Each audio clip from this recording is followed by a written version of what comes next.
Before we begin, thank you very much to Henry M. for joining my Patreon campaign. Thank you so much for the support. It means the world to me. Thank you for helping to keep the channel alive. It is genuinely helping to do. I am not saying that as hyperbole. That is literally what you guys are doing, and I thank you very much for it. So, speaking of my Patreon, this is actually by request. If you are on my highest tier on my Patreon campaign, then every now and then you get to make a request of me. Literally any type of video that I make, review, informative, history, research, tier list, whatever you want, I will do. I will be your dancing show monkey. So I had a viewer by the name of Teletraan IV who wanted me to talk about Teletran. Okay, a bit obvious, but it's definitely on brand for them, right? So let's actually talk about this. So join me in a history of Teletran, the Autobot supercomputer that gets brought into more series than many classic characters do. So, for those who are not aware, the primer on this, the Autobots had to basically, for the sake of writing, the Autobots had to have some kind of supercomputer that they could consult not only for information on Earth, but also to inform them of what the Decepticons were up to, whether that was its own sensors, sky spies doing the work for them, or in just Deus Ex, it somehow knows the computer psychic. Whatever it might have been, but they needed something that actually focused on that to kick off plots and give a little bit of expository dialogue for anyone watching at home. So Teletraan I itself is just supposed to be a computer, and for the most part, that's how it is portrayed. It is portrayed by Casey Kasem, by the way, the same one who did Cliffjumper.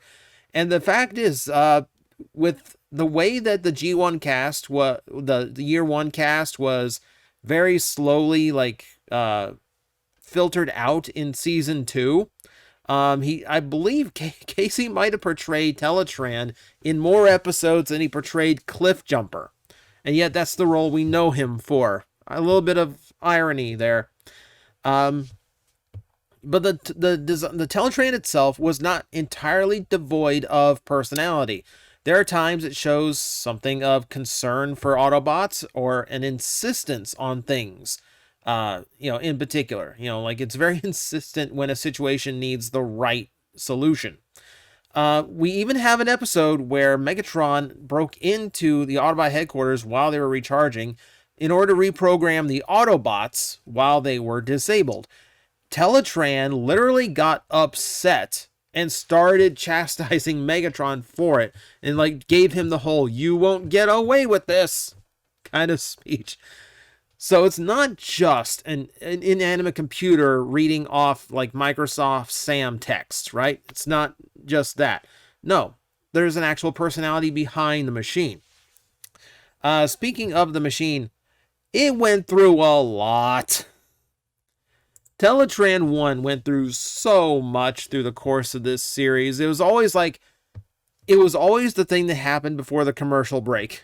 Teletraan I would get blasted by a Dinobot, attacked by a Decepticon. In the previous account of showing personality, an evilly programmed Optimus Prime literally punched Teletraan I in the brain. And then there's the whole Kremzik thing. So, for one computer, it's taken a beating. But to its credit, it always bounced back. Teletraan I has taken beatings that some Transformers did not survive. So give it credit. It is an enduring machine. The machine did eventually see its end, though. It took Trypticon to do it.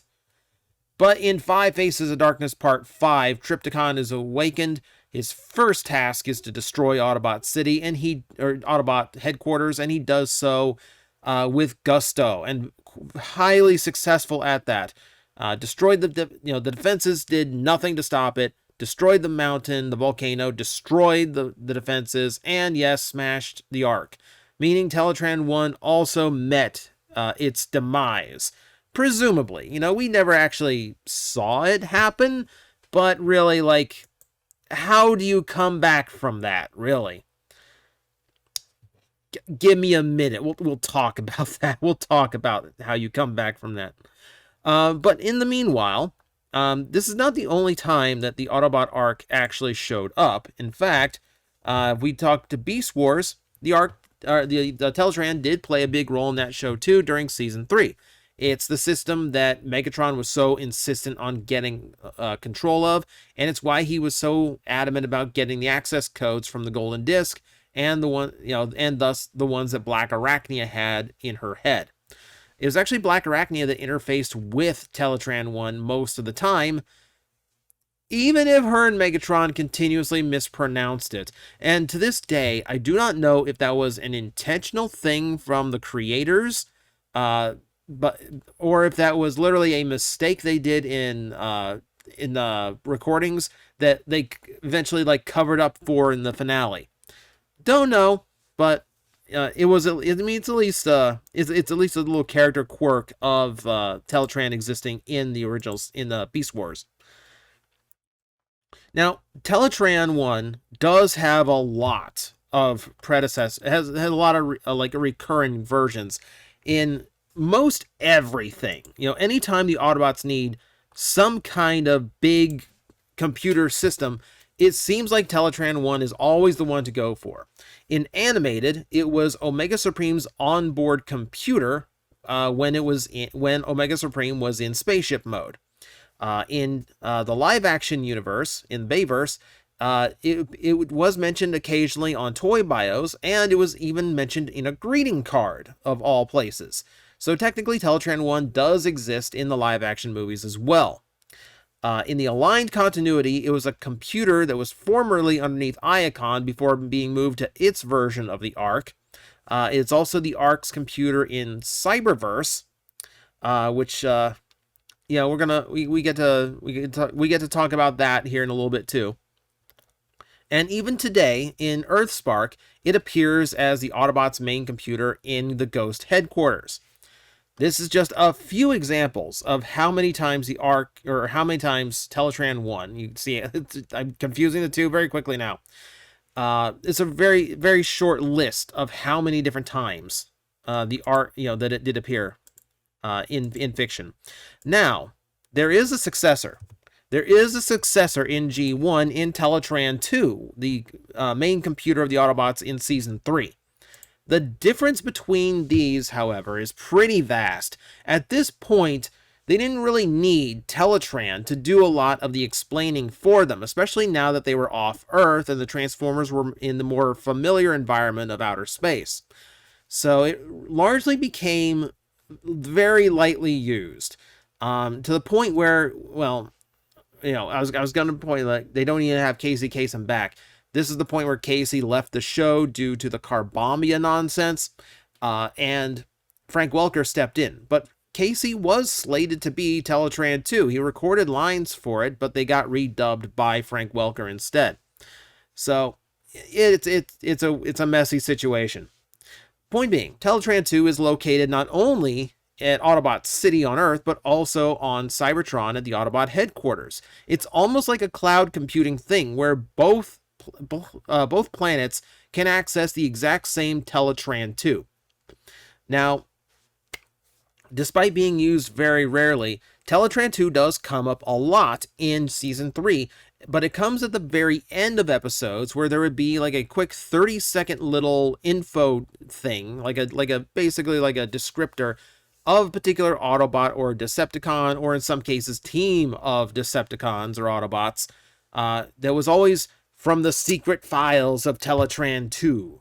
So they were actually playing up to it for the sake of the audience, even though it was not appearing in the show nearly as much. So you can still feel the presence, it's just very, very minimalized.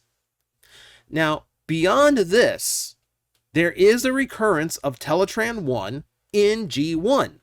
But in order to get to that, we have to go to Headmasters, where one time alone, did they actually use a computer named Teletraan I, and is specifically named Teletraan I. It is located on a planet called Athenia. but it is referenced by name while RC is using it. So yeah, somehow not only was Teletraan I rebuilt after Trypticon smashed it, because that happened in the G1 continuity in Japan too, but the computer was also moved to an entirely different planet.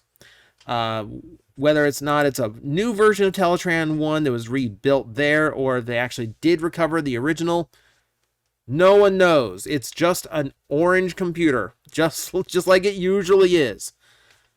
So, from here on, we need to go outside of Generation 1 to talk about a few other Teletrans of particular interest. There are a lot of them out there. Like I said, most of them just serve as the main computer for the Autobots in certain elements of the fiction, just because, they need a computer. Like they need something to do research on or something to fly the ship with. So it appears in most every Transformer fiction. Most of the time, it's just there because it needs to be there and isn't really serving a major function.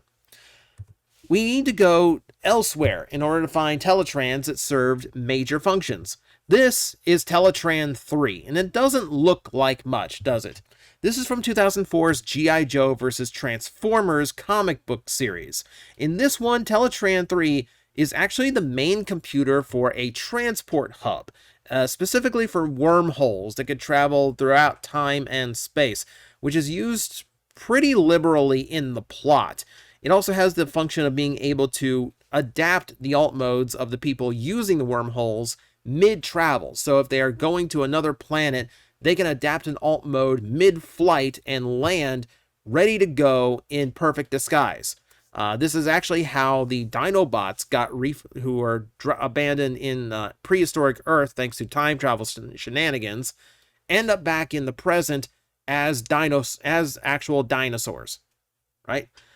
So it's a weird concept. It's essentially the Autobot version of a space bridge when you think about it, but just far more compact and far more versatile the more you think about it.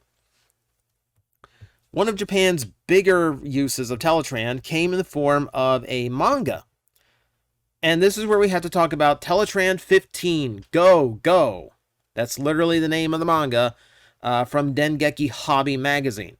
So this was used mostly promotionally. These are just I believe only one-page stories in Dengeki Hobby that were designed to promote the Takara's reissue line at the time. But because of the sporadic nature of those releases, there's a lot of filler material to the point where what was originally just supposed to be a one-page ad in the magazine, turned into some kind of narrative of its own. So we're featuring two different versions of Teletraan here, 15 and 10. These are humanoid computers designed by the Autobots. Why the Autobots decided that Teletrans suddenly needed to be humanoid girls? Never really explained. Suffice to say, at the very least makes them a little bit easier to disguise on other planets, I assume. And it connects to the readers to the point, I guess. Whatever, alright? So, humanoid Teletrans, alright? So, the story behind it follows the one we see on screen now, Teletraan 15, who is on a mission from Black Panther Man. Yes, it is Beast Wars Ravage. Was it any more obvious? He doesn't disguise himself at all in the manga, by the way. It's just Metal's Ravage. It's literally just right there. But the idea is that Teletraan I in the past was sabotaged, and 15 is on a time-traveling mission to accumulate data on various Transformers in order to rebuild the information archives of Teletraan I. Teletraan 10 is there mostly to provide snarky commentary on the Transformers they discover. So, time travel, wibbly-wobbly, timey-wimey stuff, alright? So, if you're already having a headache, don't even try to read it, right? Here's Teletraan 10, by the way, if you want to know what she's all about. So, you can kind of tell, these are kind of based on very Japanese storytelling tropes. 15 is shy, clumsy, unlucky. She's supposed to represent sadness. 10 is hot-headed and short-tempered. She's supposed to represent anger. So they they play off each other the way you kind of expect with those tropes going, where 10 is just driven nuts all the time by 15. So 15 figures out what Ravage is up to. 10 tries to stop her, but ultimately cannot harm her sister. Can't bring herself to harm her sister. They end up back in the past where Ravage is trying to steal all the data from the original Teletraan, and ends up grabbing 15 by the ankle before she can stop the computer from giving Ravage what he wants. So in response, she takes a chainsaw, slices off her own ankle, and then drives the chainsaw into Teletraan I. So it's a self-fulfilling prophecy storyline where she is the saboteur, right? But it's kind of awesome. I'm not gonna lie, for such a silly story, like, that's kind of a badass conclusion. I'll give it that much credit. This is also a little bit weird of a story. I mean, the time travel is already super weird, but it also kind of crosses over into Kiss players a few times, so it also gets that level of weird too. So that's as far as we're gonna go with that. But yeah, there is a whole manga series out there that is just the adventures of two girl Teletraans, which, by the way, we're not including Tai from RID in this because she's technically not a Teletraan. She's the daughter of a Teletraan, whatever that is. We can talk a few others, though. Let's go to Teletraan X, because we need to be edgy here. Teletraan X is from Shattered Glass and does not have an image, so I have done my best to present a Shattered Glass version of Teletraan I in a way that you can see without me having to read color the whole thing. I assume it's just like a purple Teletraan I, which basically just looks like the Decepticon computer. Fair bet, right? So this one is actually female programmed, and is very harsh about enforcing regulations, to the point where she will unleash tentacles to punish anyone who does not follow her directives. Even it's noted that even schemers like Goldbug in this universe are kind of afraid of this computer. Also mentioned, there is a Teletraan 14. So there are numbers. I know we skipped from 3 to 10, but there are, and then 15, but there are other numbers. Teletraan 14 is another Shattered Glass Teletraan. No idea of what it is or how it's connected to Teletraan X. There, in the Go story, there's also a Teletraan 11 and 12, who are both malfunctioned and reformatted by Teletraan 10, which is why they're not in the story. So it's a little bit morbid. She killed a couple of her sisters, no big deal. But yeah, Shattered Glass, of course, has its own Teletraan, but adds the X to be edgy. There is another Teletraan X, though, and for that, we do have to go to Cyberverse. This Teletraan acts basically as a sentient backup of the Cyberverse's version of Teletraan I. It has its own personality, it's free-floating and moving, and actually acts as a secondary character in Season 1 of Cyberverse and continues to appear all the way through the end. Teletraan, for the first time in Transformers fiction, Teletraan is itself an independent, autonomous character. And it's actually a really fun character in the show. There's this really nice quirk where it can't really respond to anyone who isn't registered member of the ARC crew, which includes Windblade. So Season 1, where Windblade is one of the few Autobots around, it takes a lot for Teletraan to do anything for her, and there's usually like some kind of loophole they have to exploit. It's been a while since I said it, but I think Teletraan X always referred to her as non-crewmate or something. Like, it almost became a pet name. But it's a fun version of Teletraan in general. It actually helps the plots along. It helps to save the day more than once. There's actual times where it will go into the thick of combat. As far as characterization goes, it's by far the most fleshed out version of Teletraan we ever got. Now, this could all change. For all I know, the one in Earthspark is going to transform into Mainframe, just like the one on the Ark. and let's like, the Arc toy, I mean, and just start laying into Decepticons left and right. Don't know. Have to wait and see. But for now, yeah, that's a general summary of what Teletran looks like throughout the multiverse of Transformers. There's a lot of different versions out there, and with a lot of different story intents behind all of them. From just a simple thing to drive the ship, to being fully fleshed out characters, to time-traveling girls. Yeah, people have gotten creative with this one.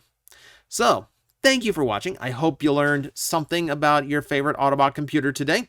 And if you liked it, maybe we'll figure out some other little thing that goes throughout Transformers. Maybe we'll do it like a space bridge thing. Maybe I just start talking about Transformers tech. If you got an idea for that, leave it in the description below. Or leave it in the comments below. And of course, if you're on my top level Patreon, you can just make me do that anytime you want. So that's an option too. But until then, thank you guys for watching. I will see you next time. Guys, I am facing the most powerful enemy any YouTuber can face, the algorithm, and I need your help to defeat him. Hit the like button, hit the subscribe button, hit the notification bell, and leave a comment. Every time you do, we attack that algorithm and we drive it back until it can no longer defeat this channel. Thank you very much.